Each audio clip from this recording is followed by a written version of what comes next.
And one of the principles I talk about is this idea that if I had lived your life and experienced what you've experienced, I might have been making the very same choices that you're making. Exactly. If you had lived my life and experienced had my experiences, you might make the same choices that I'm making.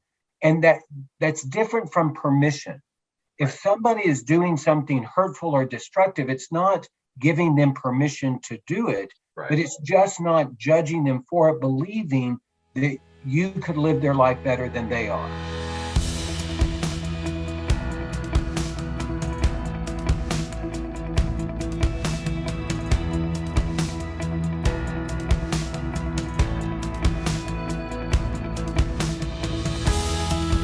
Welcome to the Faithful and True podcast. We are thrilled today to have a very special guest, our good friend Laaser Fisher. Laaser is an LMFT, and he's counseled individuals, couples, and families from a variety of cultural backgrounds in private practice and nonprofit organizations, as well as ministry environments.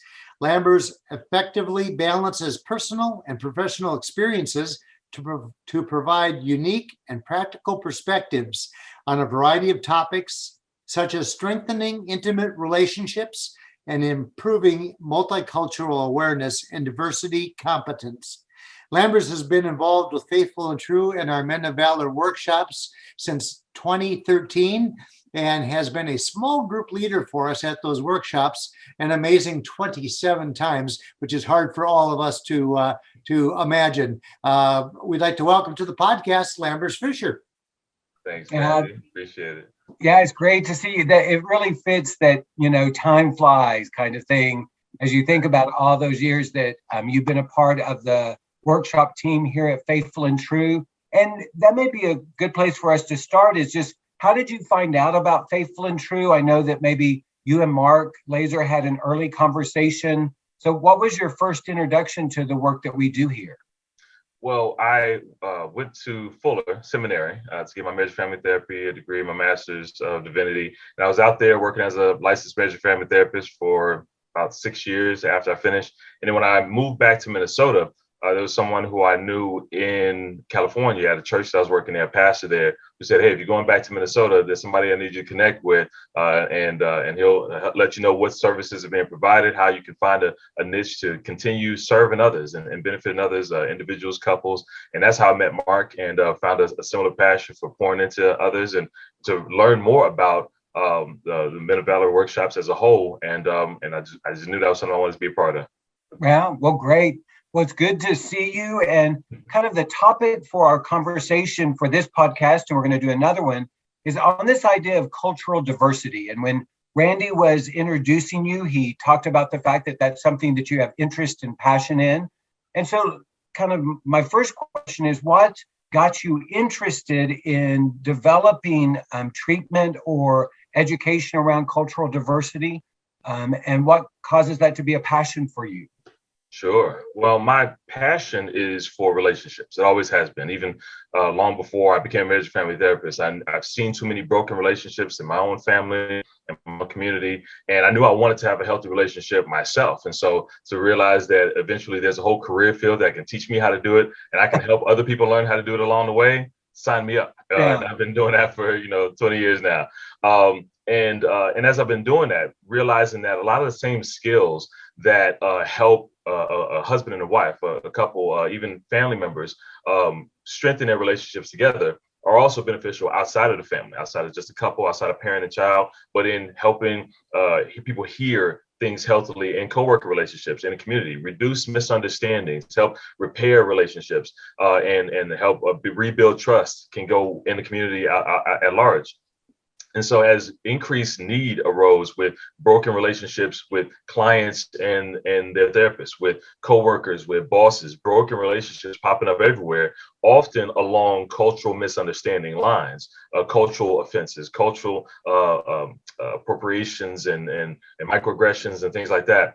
Oftentimes I found that although what seemed on the surface to be character-based revelations, if I never knew you were that kind of person, are often misunderstandings. I don't feel like I'm that kind of person. I just didn't know that this was offensive to you. Almost like some of the couple scenarios I heard, I didn't know that that would be offensive. If I would have known that, I would have done it. How could you treat me that way? How could you say that? Well, because everybody in my family says that. I didn't know that everybody in your family says something different.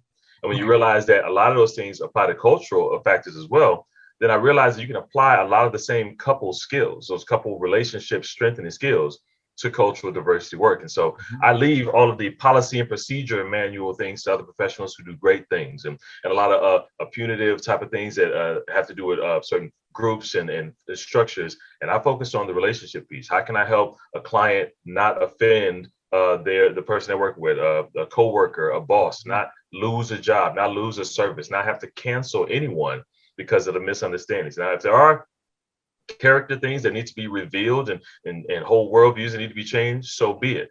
But at least we can narrow down the unintentional offenses, the unintentional accidental ones, and help empower people to strengthen those relationships. And how would you define an offense? And you've kind of identified it, is what is something that is offensive to me may not be offensive to somebody else. Exactly. There are offenses that are intended. There are offenses that are unattended. And so what do you see in either working with couples or working around this issue of diversity that people need to understand about this idea of being offended or offenses themselves? Yes, indeed. Offense is not an absolute. Offense is not there. There's no list of things where how could you say that? Everybody knows that's an offensive statement. How could you even think to say that? Because there's different experiences for different people. I noticed this when I left college. So I grew up in Chicago. I left Chicago to come to Minnesota for the first time to go to the University of Minnesota. And I was at a kind of new student gathering where all the student groups could learn about the other groups, and all the students could learn about different opportunities. And I was going through just a clueless college freshman, going from one room to the next, learning about different things. And I overheard, I wasn't even a part of the conversation. I overheard somebody say, like maybe they're out of the Black Student Union advertising or something like that group. And I heard somebody say, don't call me Black, call me African American. I'm a new student. I grew up in Chicago. Most of the people who I interacted with were Black. So I was like, okay, cool. That's what we're doing now. I'm in college now. Don't call me Black, call me African American. Okay, I can learn this thing. Not 5 minutes later, I'm walking down the hall to passing another area. And I heard somebody say, don't call me African American, call me Black. And I'm confused. I don't even know what I'm supposed to be calling myself now. I don't even know what the right, correct, politically, all these terms and absolutes, as if there's a right and a wrong. And over time, I learned there's no absolute right or wrong. What's offensive to one person, as you so nicely summarized, is not offensive to the next. And thus, we need to narrow it down to the fact that there are certain things that are offensive to certain people for certain reasons, based on certain experiences. And if we focus on a relational aspect, you can often find out that oftentimes what's offensive is offensive because somebody had a negative experience associated with it. The last time I heard somebody say that, it was followed by this action, these words, being treated this way or seen this way. And so in order to protect myself from those experiences, I experience offense at the first statement because it symbolizes the rest. Right. And you can't take that away. It's the idea that offensiveness must be understood in the historic context. Exactly. You have two moments. You have the present moment, whatever the current experience is, but it's also directly connecting you to all the previous experiences. It's kind of like what we talk about at the workshop. If I'm having a $100 reaction to a $10 issue, then I got to figure out what those other $90 are about. And typically the $90 have a historic component. Yeah. So I can't really know why this is offensive if I don't fully know the history of that for this particular individual. Agreed. What's interesting, and so I'd love to hear a little bit about this for you, Lumbers. You show up in Minnesota, but instead of saying, this is the language that we used in Chicago, and I'm going to keep to my language. Right. You're open to saying, I'm in a new place, a new season, and so I'm open to learning what the new place does. And was there a voice in you that says, no, this is what I want to be called, or this is the language I want? Or was there more of a vulnerability of that might have worked in Chicago? I'm no longer in Chicago. I need to learn what works here. And the short answer is it's a little bit of both. Because part of that self-awareness, that self-introspection piece is learning what things are flexible and what things are the same. There's still a handful of times, well, even my wife will tell you, that's your Chicago coming out. And no matter how long it's been since I've lived there, I may visit, but it's still, that's my Chicago coming out. And there's some things that I've adapted to when I was in California, and I've adapted to in Minnesota. But the challenge is figuring out which is which. If you've lived in a certain place, you've lived in a certain family, you've had certain friends, you've had the same type of interactions, there's no distinction. You don't have to distinguish between what's part of me and what's part of my environment, because they're both the same. It's not until you take yourself out of that environment that you have to ask yourself what parts are associated with the environment and what parts are part of me. And if you do that process, then that self-awareness, you may need to get some help from some friends, from some family, maybe a mental health professional who can help you figure out these things stay and these things go. And so, yes, I did adapt in my language and how I saw myself in some certain ways. And I was flexible to adjusting. When in Rome, do as Romans do. Yeah. And in other ways, I'm going to bring my uniqueness, because this isn't about flexibility. This is a part of who I am. But oftentimes, unhealthy conversations happen because we don't know which ones are which. And so we defend something that's environmental as if it's personal. There's certain times when, wait, you said, what about Chicago? Now you're attacking me as a person. It's like, no, you just saw something on the news. It didn't look that great. It didn't look that great to me either. And I'm okay, because I know the difference between me and my city versus me and my family. You don't like this interaction communication style? So you're saying there's something wrong with my whole family for teaching me how to do that? Or you're letting me know that your family style is different and this is unusual to you. This is foreign. This is, oh, okay. And then I have to say there's certain ways in which I can keep and maintain what my family has instilled in me. And there's certain ways I can say that was cool for that environment, but it's not working here. I'll adapt and it not change who I am. Right. That's a one situation at a time challenge that we all need to do. Would you say that, because we're kind of talking about it, that it is about language more? It can be about behavior, because people absolutely can do offensive behavior. But in some ways, is the starting place, the language that we use to try to even talk about these issues, and then the language combined with behavior can intensify the nature of the offense itself. Yes, but I'd say even those language and behavior are tied for second to meaning. Okay. And meaning is what I determine. Yes, but we also have to learn what other people interpret as well. We use the same word, and I have to understand what you mean when you say it, and what I mean when I say it. They both have value. Oh, it's inconvenient that the other person means something different, because it would be just nice. Why can't you just understand exactly what I'm saying? Sounds just like couples counseling. Exactly. But the challenge is, if I understand mine, then I can see where ours differ, and we can find some similarities, and we can find some differences. But that's where the challenge comes in. Language, we can use the same word. Ooh, microaggression. Ooh, offense. Ooh, racism. But we mean different things. If I understand what you mean, you understand what I mean, you might find out, oh, now that I understand what you mean, I'm actually not offended when you say it. I'm not broadcasting it to the world that everybody should say this. But since that's clearly your language, and I know what you mean when you say it, at least in this interaction, we're okay. Versus, I understand exactly what you mean, and I respect that you don't mean what I fear you mean. But can you also understand that the hurts from the previous experiences long before you are so big, I'd still prefer you not saying that? Right. It could go either way. It very much is couples work. And one of the things that we talk about with couples is this idea of trying to get to the place where you can believe you're on the same team. There you go. And that your spouse is for you. Exactly. Because if I have that filter, we're on the same team, my spouse is for me, and that's the filter in which I hear things that are said, it creates a very different reaction. But if I start from the place of, I'm not sure my spouse is for me, I'm not sure we're on the same team, then it kind of turns up the volume, and anything that I might see is offensive. Indeed. And that's where the challenge comes in, at least in the initial work. The premise that you just said there is trusting that your spouse is for you.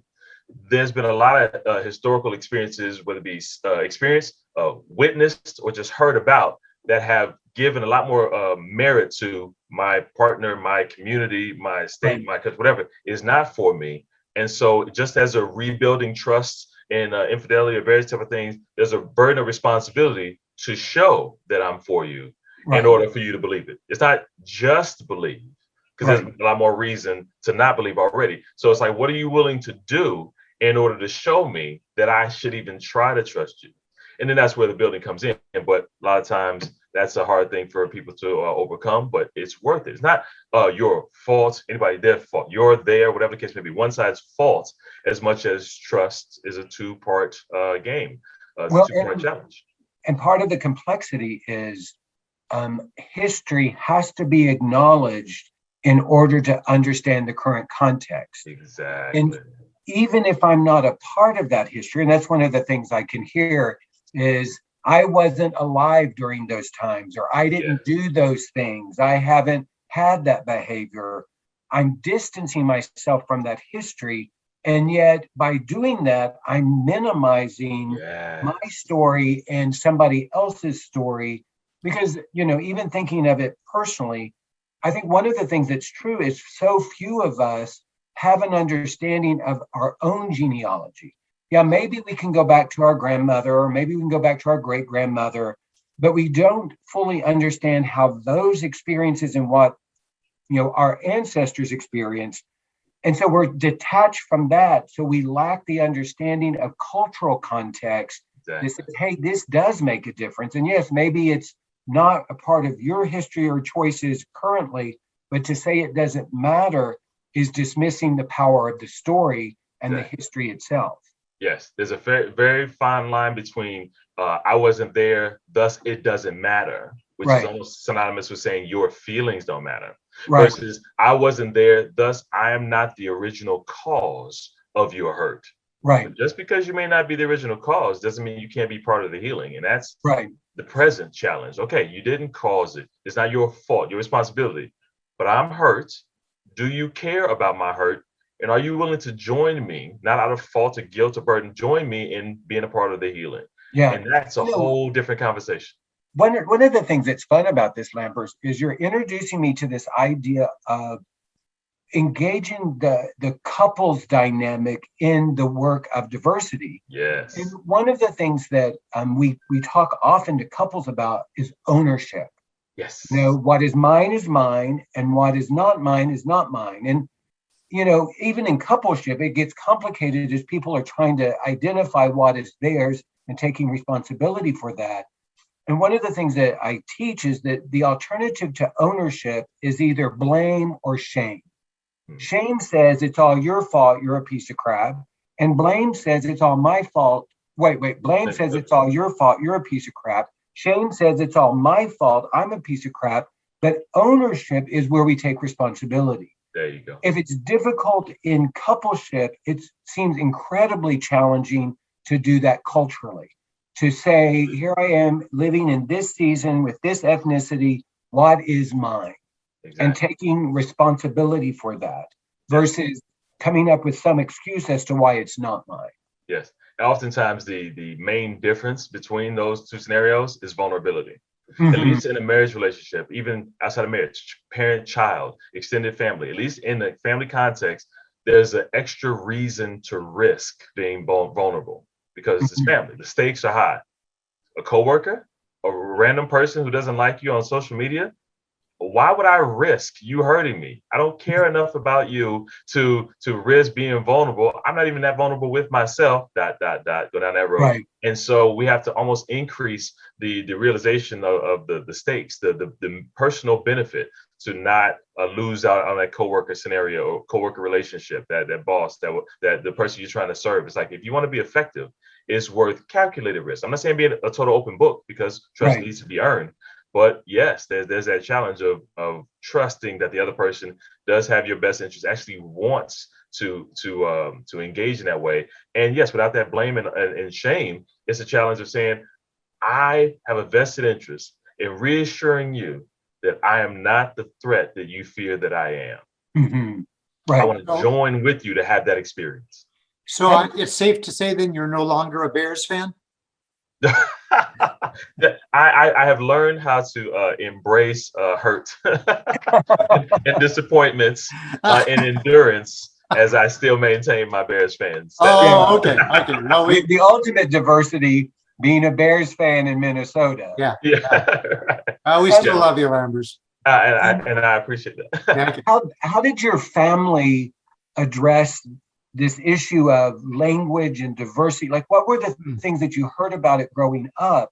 Because I don't know much, but I know a little bit about Chicago history and racial dynamics and, you know, the chaos and the difficulty that has been there historically. And so growing up, what were you told, or how did you experience it? At its core, I will acknowledge that my variety of experiences was pretty slim. You know, I grew up, went to a high school with over 2,000 students, and the vast majority were African American. I went to an African American, predominantly African American church at neighborhoods and all that. So I was surrounded by a lot of people who looked like me. So it's not like I had just the most rainbow diverse experiences that helped. But I did have people saying, despite the fact that we look a certain way and we have a certain customs and ways of doing things, there's more than one good way of doing things. There's more than one right way of doing things. And I want you to be exposing yourself to as many other possibilities as you can. From little things like, yeah, you can like certain radio stations, but listen to other types of music to make intentional effort to gain a great appreciation for a variety of music. We visited different churches. The church was a very core part of who I am, but it's not just one way of doing things. Eat different foods, interact with different people, and see that there's various ways that there are pros and cons about a variety of things, pros and cons. Even the way we do things is the way we do them, but it's not the best absolute way. It's just the way that works for us. And so that normalizing the playing field, I was never raised to consider myself, my family, our way of doing things as the absolute best. It's the best for us. And somebody else is doing what's best for them. And it may not work. What's best for them may not work in your house. And what's best for you may not work in their house. But if you take the time to learn, then you might be pleasantly surprised. And with that foundation, all based on a ground, a foundation under that of just love, caring enough to love other people, to see the best possible. There's some people who make it a lot harder to see the best in them. Right. I was given a nice reality check that way. I was taught just because you can love other people doesn't mean you have to let everybody run over on you, accept everything. There are boundaries, definitely. But you can have a boundary that's not you can have a shield that doesn't have reactive spikes against it. You can see what they're trying to do and still love on them anyway, while still protecting yourself and your loved ones. So that balance of love and a desire for understanding and variety then got transplanted onto various couples, various relationship styles, and thus cultures as I had the opportunity to experience them. Yeah, you know, one of the things that I heard very clearly is part of the beginning in order to engage cultural diversity is humility.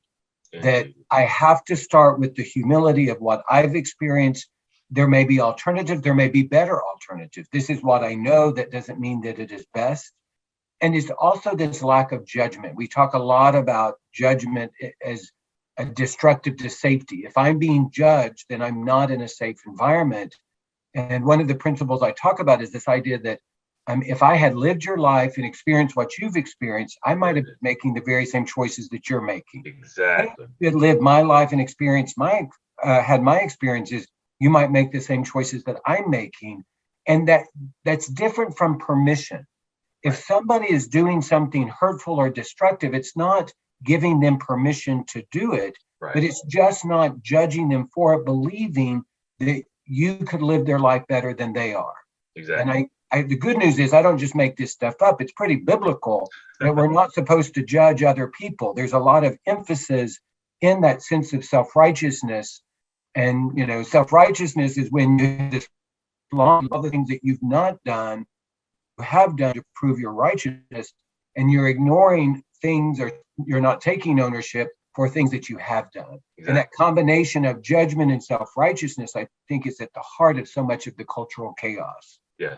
And the challenge at that point becomes once you get to that point where you say, I can love you anyway, how can we transition from the love and inward love to outward expression and action? Because at some point I can say, I think I've gotten to a point where I don't hate you as a person, need to cancel you, need to write you off, but I still need something to change. Now, how can we work together to bring that about? My loving you isn't just the inward, I did that, now everything is okay. Now everything can stay exactly the same.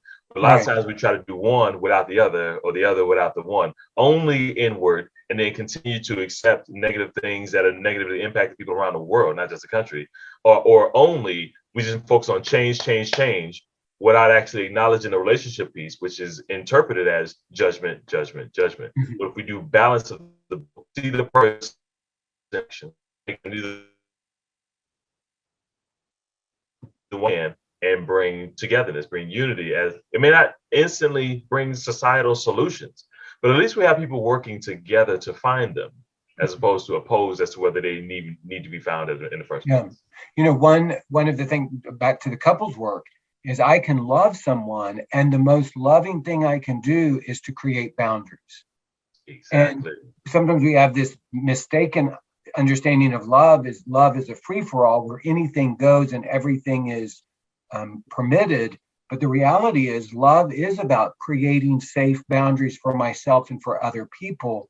And I think that energy, I start with love, and I still acknowledge consequences. Exactly. That I still acknowledge that behavior needs to change, that this isn't acceptable. And if Jesus is the model, that's exactly what he did. He loved, and there were boundaries, and there were consequences. Exactly. Okay. And the boundaries are not a sign of judgment. It's like if you put them right there together, the boundary is a sign of my need to protect myself. Me, I thought you loved me. I do. That's why I'm still open to you doing something that can gain my trust. I'm still open to trusting you, but I need you to do something. Before I just open that door wide open, is there anything you can say or do to reassure me that when I open that door, you won't hurt me? The fact that I haven't welded the door shut says I still love you, says I'm not judging you. The fact that I'm not screaming, go away, says I still care, but I can't unlock it. I can't open it until I have a reason to believe. I don't even open a window to peek out. How you doing out there? Are you saying or doing anything to acknowledge my vulnerability? Or are you just going to come in like a bull in the china shop and say, hey, you love me, it doesn't matter. I love you. That's why I'm open to it. But we need to work together to not break everything inside. Yeah, and that's a great segue. Next time when we get together, we can talk about racial issues in the context of betrayal. Because the last thing that you just talked about is some of the conversation that we would have with a couple where there has been betrayal, where presence is love. And so there may be limitations, there may be boundaries. As you've said, I've shut the door, but I've not welded the door shut. That itself is an expression of love.